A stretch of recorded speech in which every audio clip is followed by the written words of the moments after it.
Hello, good morning for those who it is morning for. I'm never sure. You can never tell these days. Welcome to our webinar for In4Act, and this is the Industry 4 Digital Manufacturing to Industry 5 Digital Society. Dr. Morteza Ghobakhloo, he is going to present today. And I would like to sort of say that this discussion is based on all of his work previously. He's been in In4Act in the research team for 4 years, a long time, longer than myself. And we also recently had some workshops around this topic. So some of this discussion will probably touch on the recent conversations that we had in Galnas at a meeting as well. And so this is a very interesting ongoing topic, the transition between 4 and 5. And so now I'll hand it over. Thank you very much. Thank you very much, Susie, for the lovely introduction. So yes, today I want to talk about the transition that is going to happen between Industry 4.0 and Industry 5.0. And today we want to talk about whether this transition is real, is happening, whether it's a hype, or if it is going to happen, how it should be done.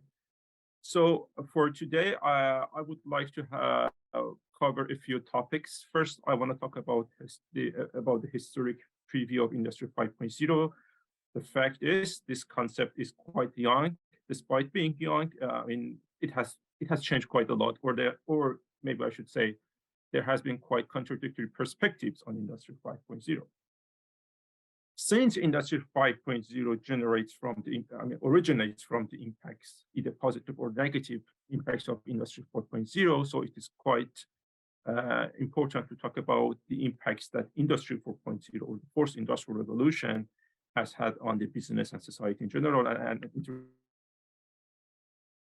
Then I talk about Industry 5.0 revolution, how this concept has changed during the past years. Then we've talked about future trajectory of the concept and how it should be forward, and open discussion on this ongoing.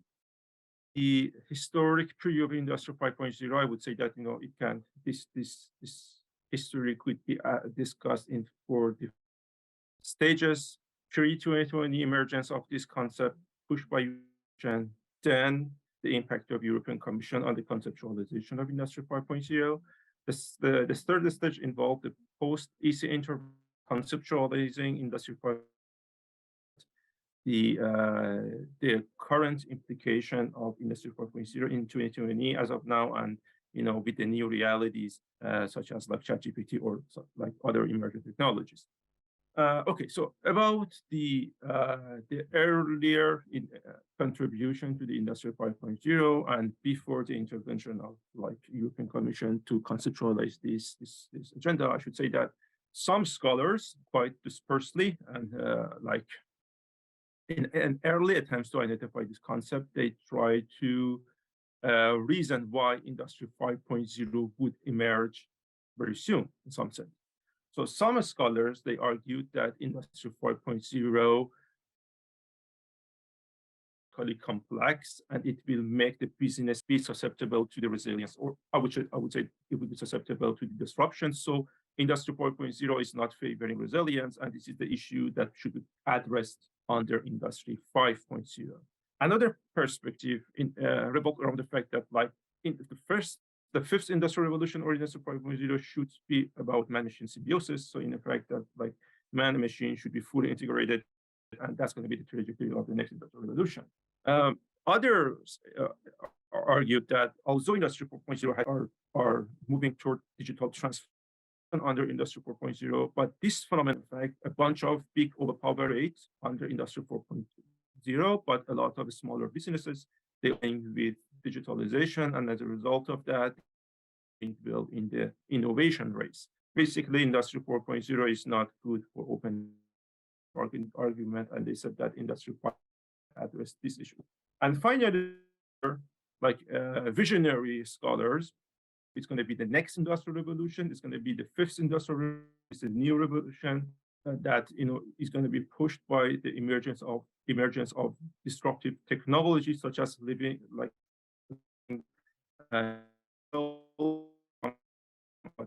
future technologies, and this perspective has not been quite like accepted in the zero.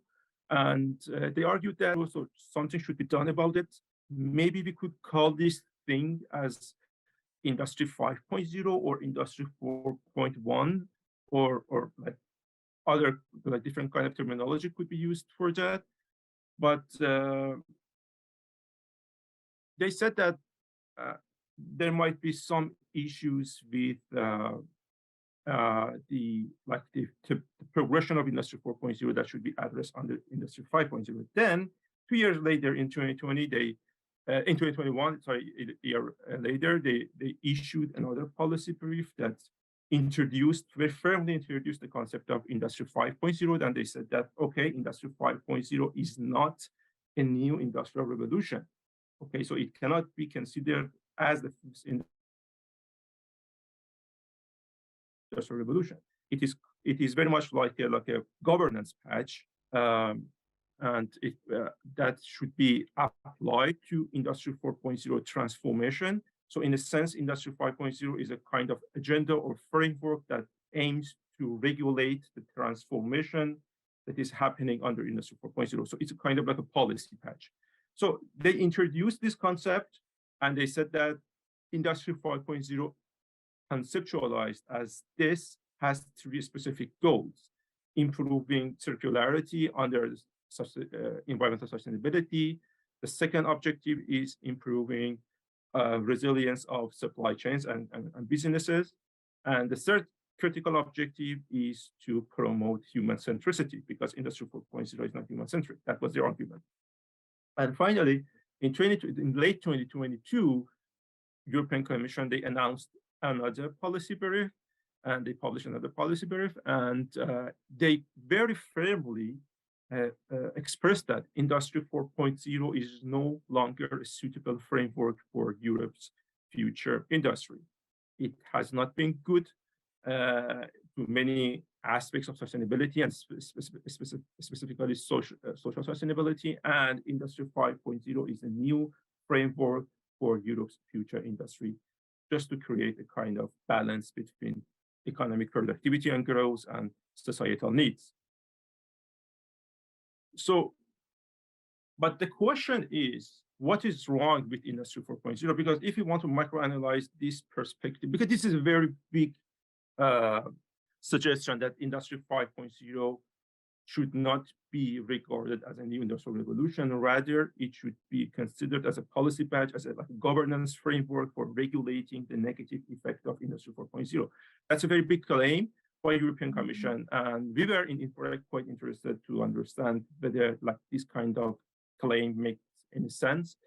And we wanted to know what is wrong with Industry 4.0. So we performed a very comprehensive review of literature, academic and queer literature, to understand if Industry 4.0 has been detrimental or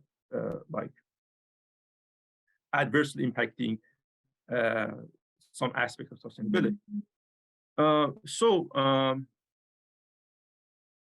First thing first, what is an Industry 4.0? Industry 4.0 is a fourth industrial revolution, okay? And for something to be considered, or phenomenon to be considered as an industrial revolution, it should fundamentally change the basics of the business ecosystem. And scholars at the beginning, they argued that Industry 4.0 is a hype, is not similar to Industry 3.0 or the first industrial revolution. But later on, scholars and industrialists, and they observed that no, Industry 4.0 is really revolutionary. It is redefining the basics of the business ecosystem. So almost everybody is agreeing on the fact that Industry 4.0 is the fourth industrial revolution. So that is quite well established now. In terms of the impact of Industry 4.0 on the business and on the society, we try to perform a very comprehensive synthesis of the literature, and we identified a lot of data point, in a sense, that reflects the impact of Industry 4.0 on various aspects of sustainability. So we created this kind of matrix that tries to to put this kind of impact in the different and specific levels. So we assess the impact of Industry 4.0. Let me get this at three pillars of sustainability: at the economic sustainability scale, at the environmental sustainability, and at the social sustainability areas. And more importantly, we assess this impact at three specific analysis levels: at the microscopic analysis level, which refers to the impact of Industry 4.0 at the business or corporate level; the impact at the mesoscopic analysis level, which reflect the impact of Industry 4.0 at the supply chain or macro regional level; and finally, the impact of Industry 4.0 at the macroscopic analysis level, which reflects the impact of this phenomenon on the general regions, economies, societies, and so on and so forth. So we have 9 specific blocks based on this kind of classification. In terms of the impact of Industry 4.0 on the economic and sustainability areas at the microscopic and mesoscopic analysis level, we should say that the results showed very promising and very positive effects. So these boxes, they represent the impact of Industry 4.0 at a specific, based on specific measures, for example, industrial productivity, or its impact on corporate image, and so on and so forth. So, and regarding the interpretation of the box, I should say that the bigger box, they showed that the literature generally provides more proof or more substantial proof for that. And when there's a specific box is small, it shows that there has been less discussion about this specific, for example, measurements within the literature.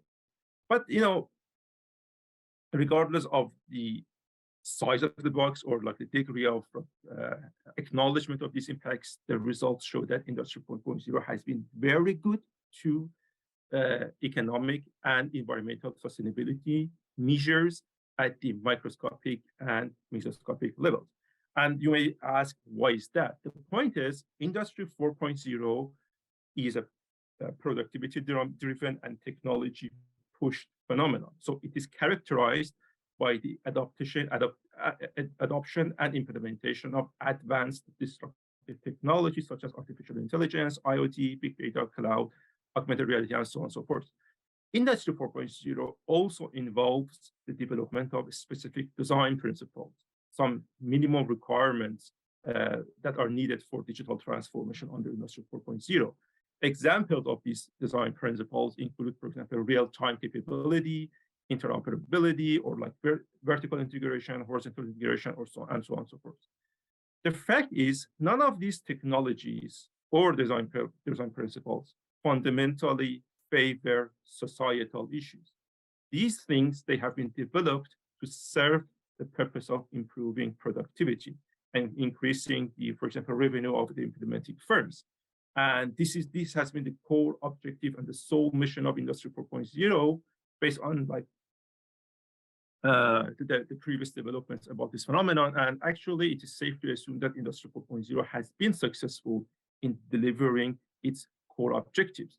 If we look at this at the microeconomic level, Industry 4.0 has led to significant improvement in industrial productivity, flexibility of manufacturing system, efficiency of operational planning and control, or increasing industrial safety, and so on and so forth. At the mesoscopic level or supply level, Industry 4.0 has been very good at for the productivity of supply chains, or increasing the profitability of supply chains, or their innovation capacity, and so on. It is very interesting that Industry 4.0 has been very good for a lot of micro and meso environmental aspects, while improving environmental measures has not been within the core objective of Industry 4.0. The productivity centricity of Industry 4.0 has indirectly created a lot of benefits for environmental issues at the micro and meso level. For example, Industry 4.0 has led to significant improvement in resource consumption efficiency at the corporate level, or reduction of industrial waste at the factory level, or like reduction of harmful emissions at the corporate or individual firm level. Also, Industry 4.0 has been very good for like sectorial pollution control and has a like kind of overview on that, like or creation of sustainable partnerships within supply chains that would eventually lead to improvement in sustainability metric indices at the micro level. So Industry 4.0 has been originally designed or pushed for achieving economic objectives, and it is safe to say that Industry 4.0 has been successful for delivering that, and this is why a lot of businesses, they are pushing the implementation of technologies of Industry 4.0, and a lot of like governments and countries, they have their own agenda for like progressing and supporting the transformation of businesses under Industry 4.0 concept. But if we go and look at the economic and environmental impacts of Industry 4.0 at the macro or like regional level, the situation is not good at all. In terms of economic sustainability, there has been like the results or the impact of Industry 4.0 has been quite contradictory. For example, Industry 4.0 has not been good for the equitable or balanced development of different regions. And we have we observe significant evidence pointing to the fact that some specific regions, even within developed economies and developed countries, have been very good in using these technologies and boosting their productivity and innovativeness, while other regions have been quite far behind in benefiting from Industry 4.0 technologies. And because of that, the gap between them, the competitiveness gap between them, has increased quite significantly. The same could be said about the innovation growth concept. Although it has been good for general innovation growth globally, it has created some monopoly on innovation. And this can be observed here. Or about the servitization and platformization, of course, it has helped platformization and servitization to progress quite significantly, but as a result of the emergence of a mega corporation that own this kind of platform, a lot of small businesses, they have faced a lot of like harsh time. The same could be said about the environmental sustainability readings. Industry 4.0 has been good in like regionally boosting circular economy at some aspect, but at the same time, it has increased the complexity of circular economy initiatives, and as a result, there has been some negative impacts in this regard. In terms of overconsumption, it has intensified overconsumption issues, and it has created rebound effect in energy consumption and energy consumption in general. But however, it has been quite good for sustainable partnership at the like a regional or global scale, or like in terms of contribution to some aspects of climate change. Now, let's talk about the impact of Industry 4.0 on the societal measures at various levels, at the micro, meso, and macroscopic levels. And as you can see, a lot of boxes here are red, which means Industry 4.0 has not been very good to various societal aspects. If we look at the microscopic analysis, Industry 4.0 has been very good for improvement of work environment safety. It's quite obvious, but it has been quite detrimental to employee privacy. And all the evidence within the literature, 100% of them, as based on what we understood, they are pointing to this negative impact. The same could be said about the workplace dignity and the fact that like businesses nowadays care about their technology agenda and technology development strategy instead of the well-being of workers or their dignity. And as a result, Industry 4.0 has been quite instrumental to that part. At the meso level, although Industry 4.0 has been very good for product individualization or customization concept, which serves the interests of customers, it has been very, very bad to the ever-worsening job displacement issues. It has been displacing a lot of jobs. It has creating a lot of skill discrepancies and so on and so forth. It has been quite good for customer satisfaction, but at the same time, because Industry 4.0 has caused to has resulted in the creation of very complex products, it has created a lot of issues there. For example, the introduction of chatbots for customer services has not been observed quite nicely by customers, and so on and so forth. And at the macroscopic level, results show that Industry 4.0, or the general transformation of the digital transformation of the business sector, has been quite detrimental, or like has been negatively impacting income polarization.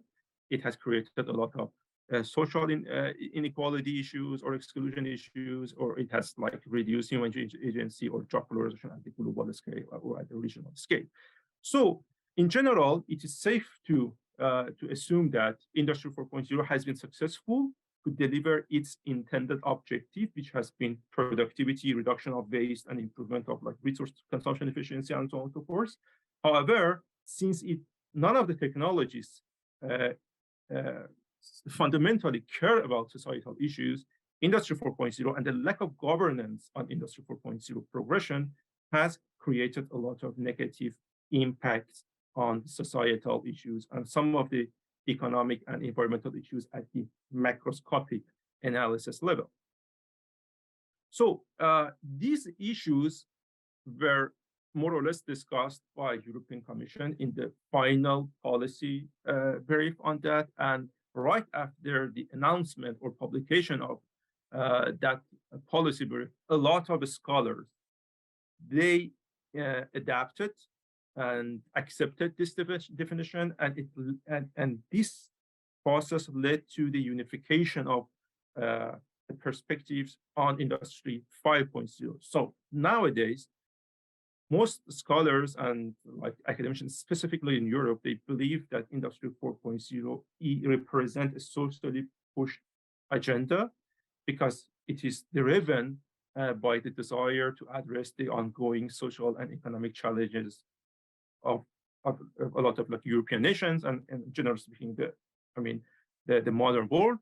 And the core purpose of Industry 5.0 is to regulate Industry 4.0 transformation to ensure that there is a balance between corporations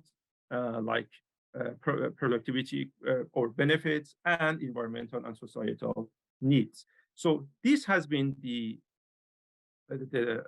this represents the most widely accepted conceptualization of Industry 4.0 agenda as of now.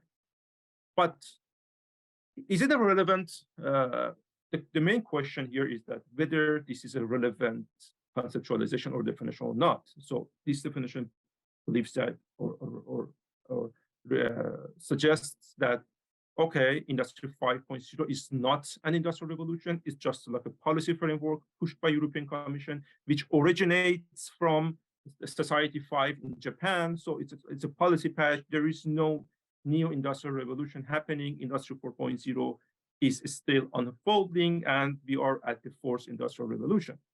But the point is the emergence of disruptive technologies, especially observed in 2023, are pointing to the fact that Industry 5.0 could very well be the next industrial revolution, and it might happen quite fast. I mean, it might be happening right now. So the point is, like, we all have seen what has happened because of the unprecedented launch of ChatGPT by OpenAI. But like, this is not the only disruptive technologies that we are observing or experiencing right now. There are a lot of other companies that are offering very disruptive technologies that have been quite unexpected, to be honest. For example, NVIDIA has recently launched this kind of like processors, GPU-based, graphical processors called H100 series, something like that, that they can accelerate AI training and AI performance by 30 times. So, I mean, when we have like this kind of new AI services offered, they require a lot of computational power, right? So this kind of new hardware, they are offering this computational capacity, and they are like accelerating this for up to 30 times. And the interesting part is that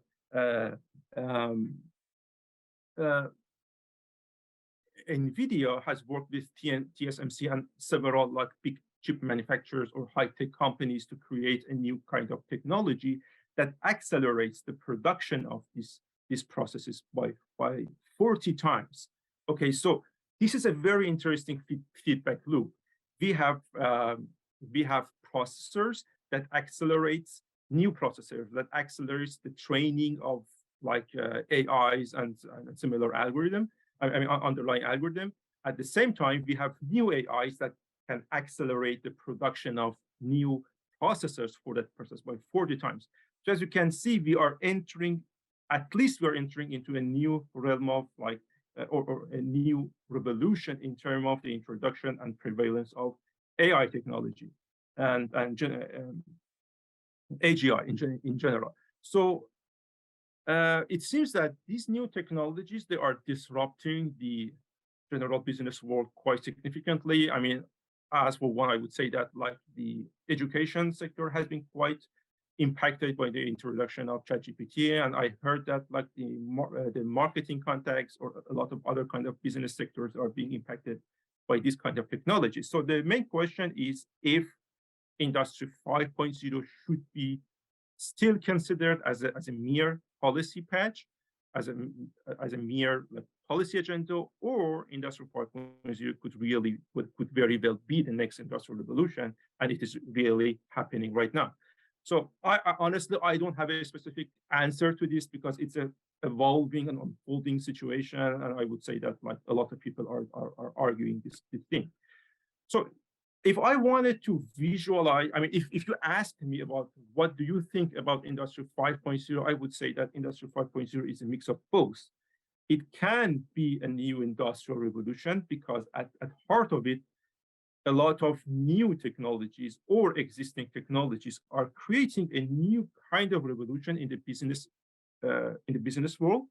So we have these kind of cognitive cyber-physical system technologies or like cognitive or conscious AI that are kind of being introduced. And it is very funny to mention that even the CEO of OpenAI, he is not sure if ChatGPT is conscious or not.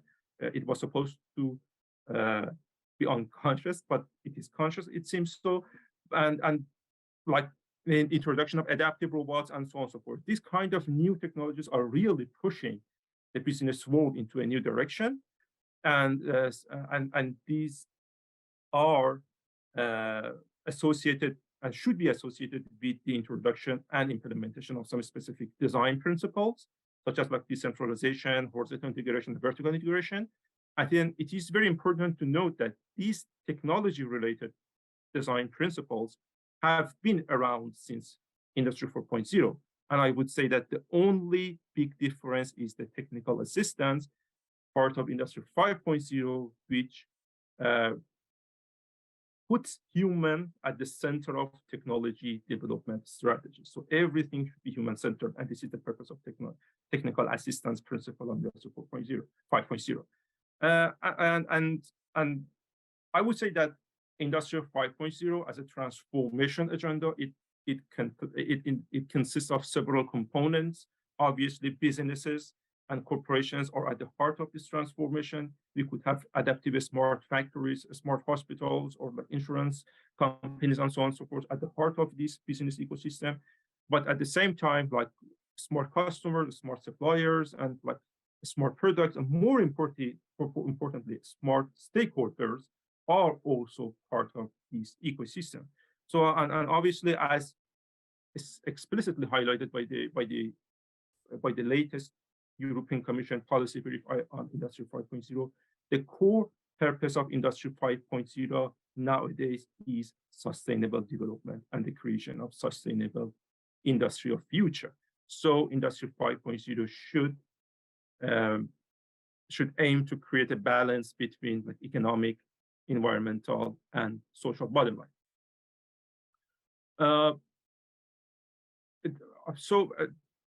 So I would say that Industry 5.0 could be a mixture of both a socially pulled phenomenon and a technology pushed revolution.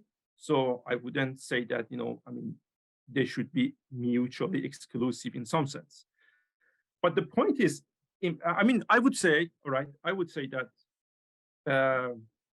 This initiative by European Commission has been very good to acknowledge that there are a lot of things wrong with Industry 4.0, and there is the need for a policy-based intervention to regulate this phenomenon. It is very good, and it is great to see that like the Industry 5.0, either as a policy-based agenda or as a new industrial revolution, has such a like comprehensive, balance, and like idealistic objectives to create inclusive sustainability.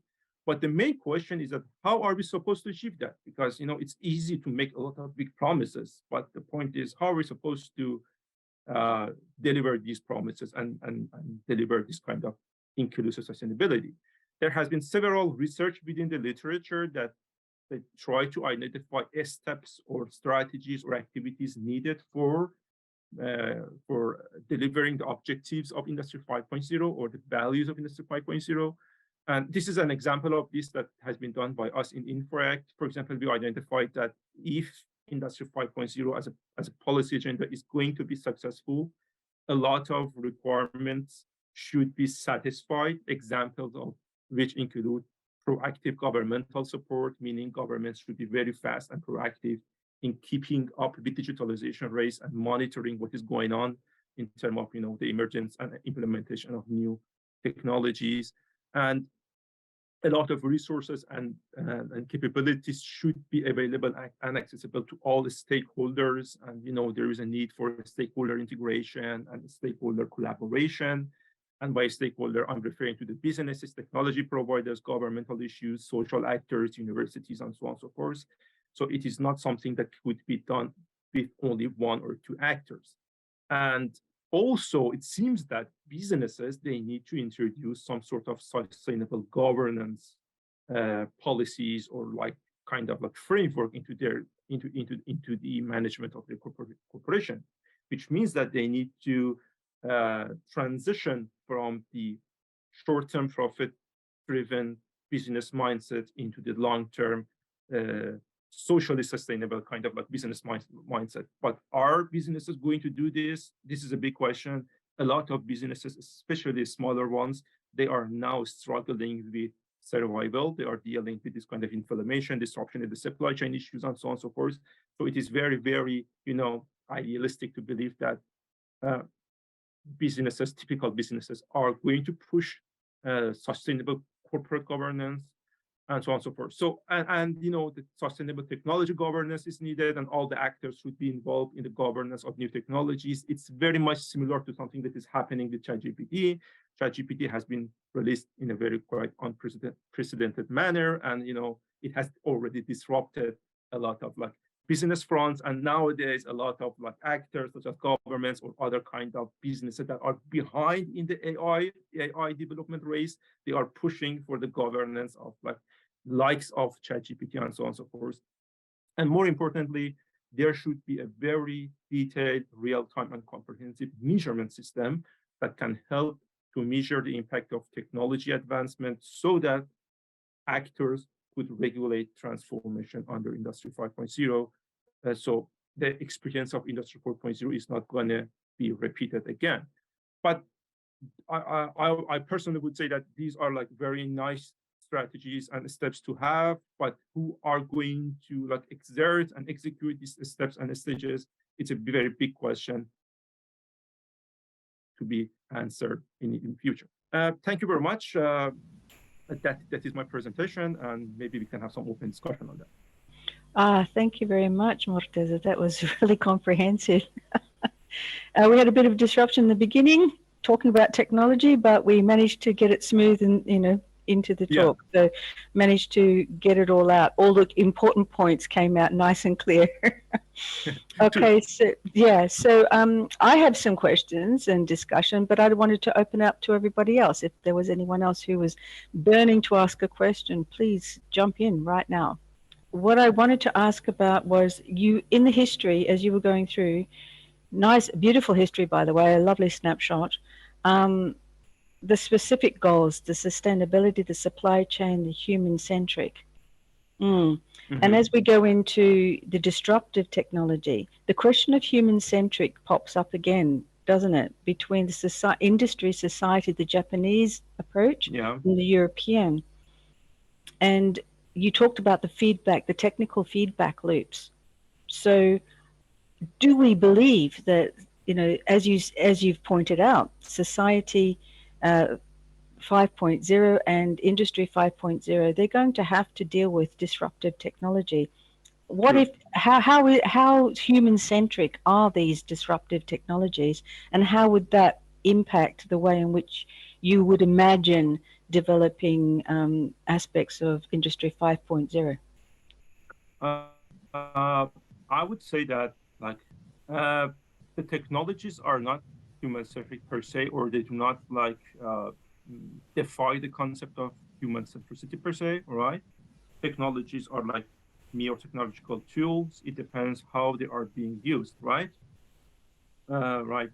For example, automation technologies or like AIs, they are I mean, soft automation technologies in general, they could use to boost human work experience, or they can be used to replace human workers.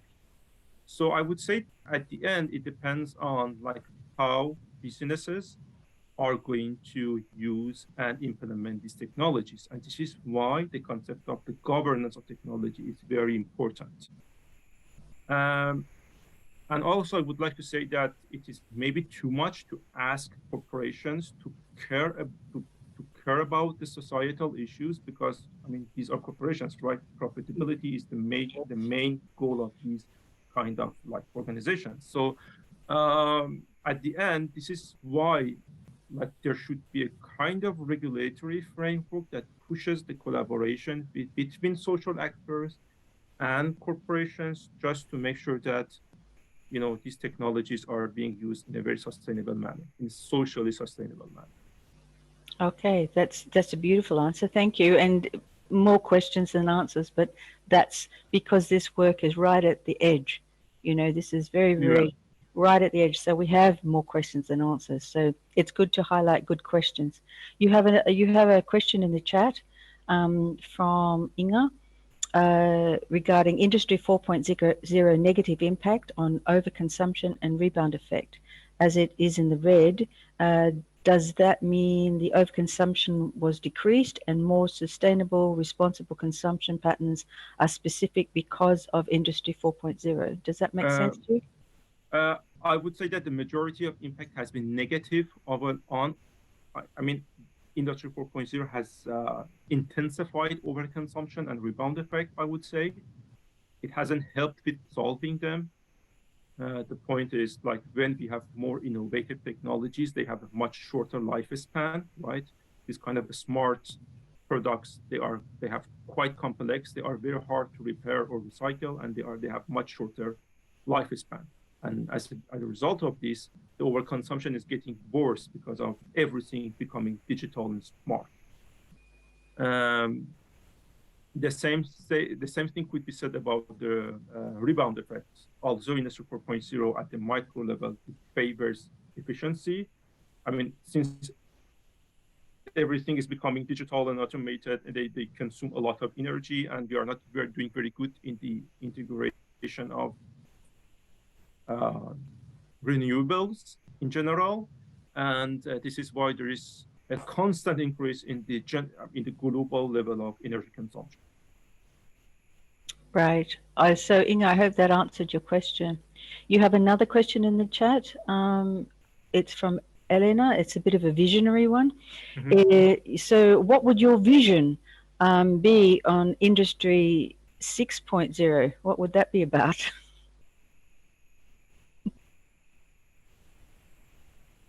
I mean, if we want to go with the traditional pattern of like introducing industrial revolutions as something that will fundamentally change the business landscape or the business structure in general, I would say that it's going to be something that revolves around complete replacement of human workforce, or a very substantial replacement of human workforce. Industry 5.0, whether you want to call it Industry 5.0 or the emergence of new technologies such as ChatGPT, they are setting the steps for this thing to happen. Yes, they are. And because of this, I would I would like to ask about the question of Japanese Society 5.0. But And are you there? Can you hear me? We've lost you again. yeah, it's going to be yes, yes, yeah, I am. Yeah, I'm here. Okay, so I think you answered that question. So I was asking about leading on to that question is the Japanese Society 5.0 and the European version. What is the relationship, and what do you think is the different emphasis in each of the approaches? The similarity is on the fact that like technology advancement should be aligned with the needs of humans and the society. So this is the similarity. This is the basic similarity. But the difference is that like Japan is facing rather different societal issues as compared to Europe. Okay, and so the general objective or the general trajectory of these things are rather different. Society 5 doesn't care much about industrial productivity because industrial productivity is already there in Japan. So they are not much worried about it. But under Industrial 5.0, it's a mixture of both. You need to have industrial productivity to boost other or to fund other aspects of sustainability, such as environmental or social needs. But at the same time, you need to make sure that you are not over pushing the economic productivity and sacrifice the social issues. You cannot see that concept in the Society 5 agenda. Yes, so that's a really nice definition. Things to be taken into consideration because things are regionally based. Even so, we cannot imagine that everything is one size fits all. Absolutely. So that's quite important. So it's about 10 to, and unless anyone else has any other questions, I would like to thank Morteza. If there's anything else, I'm just checking the chats here. Trust in data sharing and control is vital for networks collaboration in Industry 5. What is your version on the blockchain adoption? This is from Yugata. Just snuck in a last question there. I mean, it is completely true. I mean, Industry 5.0 is about or centers around a stakeholder integration and collaboration, and it builds on the foundation of data sharing, right? And trust. And it is not easy to achieve it, and blockchain could have big opportunities for it. Right. Yes. Yeah. Okay. So I'd like to just thank everybody for joining in, and sorry about the technical quality of the video sometimes, but the audio rather. But yes, we've managed. We've conquered. So if there's anything else, yes, Inga says thank you and super interesting and useful presentation. There you go. Some nice feedback. So thank you very much, everybody. Thank you. Okay. Thank you very much. Okay. Bye-bye. Bye-bye.